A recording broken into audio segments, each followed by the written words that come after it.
All hail the Queen, Tony winner Kristen Chenoweth back on Broadway in the new musical, Queen of Versailles. It's also a musical that features real-life pets in the cast, so we got to know the show's animal trainer. Well, I am breaking one of the cardinal sins of performances, as I am surely to be upstaged by these two wonderful creatures, but I am joined now by the dog trainer here at Queen of Versailles, Lydia, and the two wonderful pups behind the role of Midas. Lydia, I just gotta say, this is so much fun. Do you have the best job in the world? Yes, yes, I do. What number show is this for you?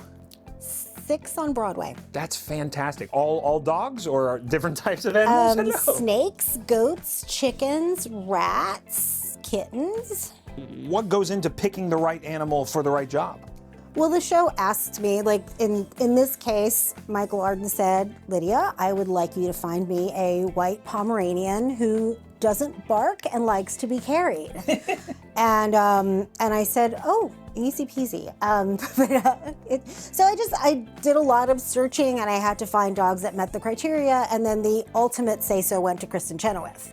So after I found a group of dogs that met the, not super barky Pomeranians, like to be carried, then we brought them all to Kristen, and she found who she meshed best with. So we've got 2 dogs here. How did you decide? I mean, obviously, I guess Adam stepped into the starring role, right. but how did you delineate which activities throughout the show went to which dog? They sort of chose it on their own. I mean, Adam does most of the show, unless he's not in the mood. Marie is pretty much the understudy, unless there's just one scene where Adam gets a little too excited about Kristen's costume. So Marie does that one. Yeah. Gotcha. Yeah. I mean, he's a very quirky guy. I can see Adam getting too excited. That seems like a distinct possibility. When we're ready to take them on stage, Perla gets Adam's harness and shows it to him and says, do you want to go on stage? He comes running over, puts his little arms in it, and we go. When it's Marie's turn, she has her little bag, and we call her and say, hop in the bag. If you want to go on stage, boom, she goes. So every animal that I've worked with, I mean, even the goats and chickens wanted to be on stage, and it's always been voluntary. All right, now when the dogs have to go down to work, it's time for a handoff from the dog trainer to the dog handler, and that is where we get Perla here. So Perla, what's your favorite part about this? What seems to me like one of the best jobs in the world? Oh, just getting to know the dogs and their personalities, and knowing that when I hand them off, they're gonna do a great job because they just have all the needs met.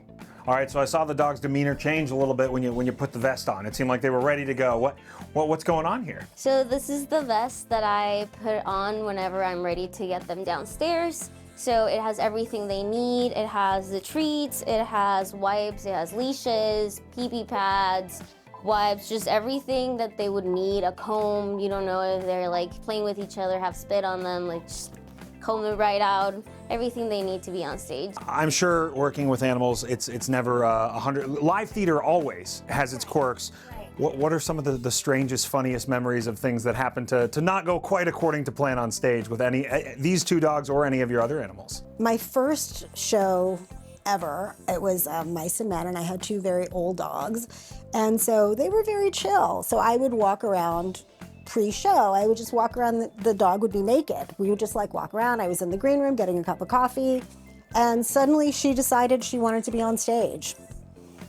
And this old dog decided she was gonna fly upstage where there was no one but James Franco and Chris O'Dowd. Oh my goodness. Having this very poignant, by the fireside chat. And I went flying up behind her, and it was a stagehand who just swooped in and saved my life. When a show ends, I mean, how hard is it to part from these animals and then give them back to either their respective owners or wherever you got them from? Well, these guys are mine. Really? They're mine. Oh, fantastic. Broadway is a family, and I always, if I don't keep the animal myself, I try to place them within the Broadway family. I'm still in touch with all 23 dogs that I worked with in The Curious Incident of the Dog of the Nighttime that were little puppies, You know, we stay in touch, you know, and it's always kind of someone nearby.